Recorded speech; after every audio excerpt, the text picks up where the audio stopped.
为着促进台南有机文化科技产业发展，在所谓发展部的支持之下，市府文化局斥资800万，在台南文创园区建置模拟工坊，规划高大试验区，会当提供新创团队在稳定的5G 网络环境之下进行研发。未来应该是5G跟各行各业结合的一个时代。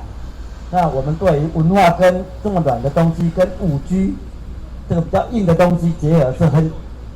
当然可以有一些就会有很多想象。台南的文化吼，免透过新的科技，然后较侪人会当了解哦，然后从而呢对台湾有更深的了解。现场展示第一批参与业者的成果，有使用 AR 技术打造的传统艺阵，戴着 VR 目镜，就当回到荷兰时代的部落民族城。还佫有甲公共技术互动的 IR 蓝晒图，呈现美食小食的富城味 AR 餐桌，以及彰显古调港历史风貌的台南 AR 时光文旅。在这个用5G 的地方呢，我们让它可以呢有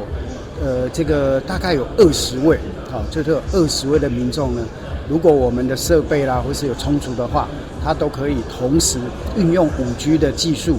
进入到这个 VR 的世界里面。以前是只能用平面的投影，那这是因为5G 的技术，我们跟南台科大团队这边合作，那导入5G 技术之后呢，我们可以把3D 直接呈现在大家的面前。那我们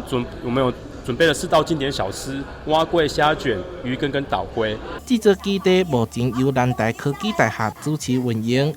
而后将进行结合科技的艺文展演、视觉技术创作等等，透过内部的5G 网络进行多面向的应用。台南新闻社采访报道。